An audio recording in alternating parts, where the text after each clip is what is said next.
comedian Jim Davidson slammed the BBC as he demanded it be scrapped.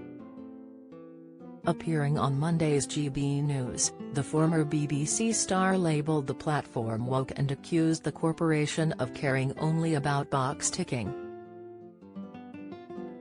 GB News' Dan Wootton had him on the show to detail his experience of being removed from the BBC. "So, where do you see the BBC heading now, Jim?" GB News host Dan asked. "Is it going to become even more of an activist organisation?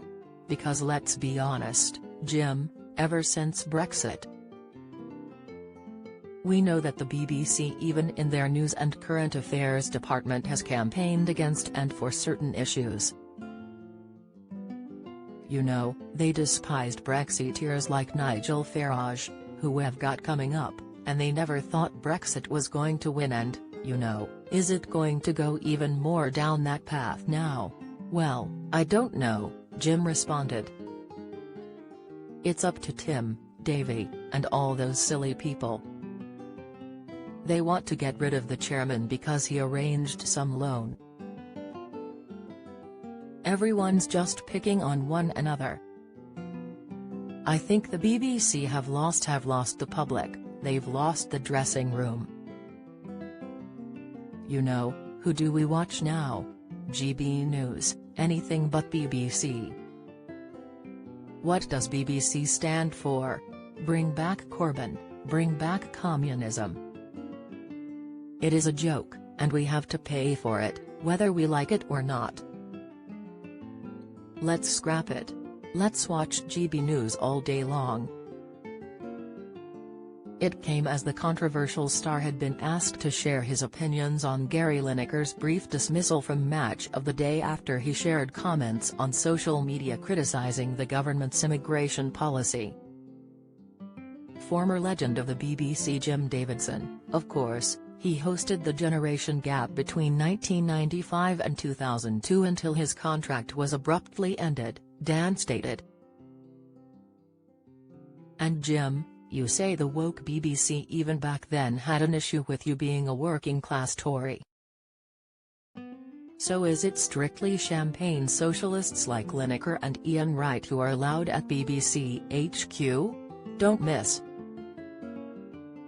GMB viewers fume as Ed Balls talks over guest in appalling clash. Latest, Ed Balls issues apology after swearing live on Good Morning Britain. Video, Meghan McCubbin talks confidence issues over pursuing wildlife career. Exclusive, I wouldn't actually say that Ian Wright is a champagne socialist. I like Ian and I got well with him, the former presenter replied.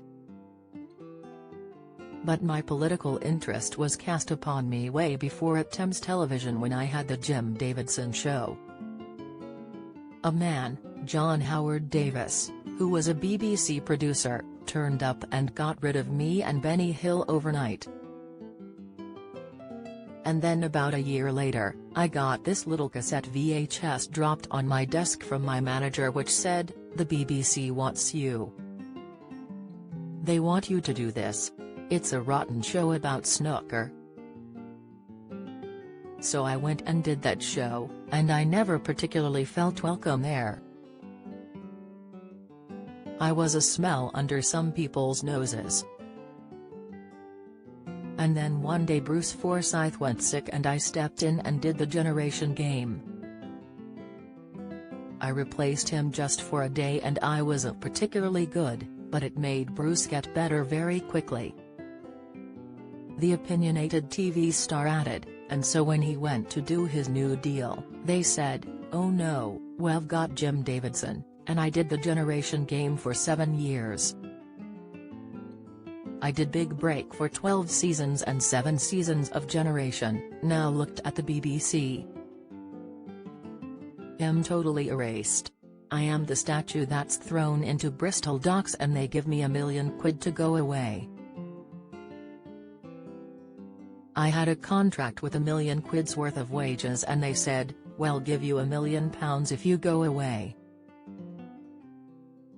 Please don't tell anyone, but I've told you, Danny boy.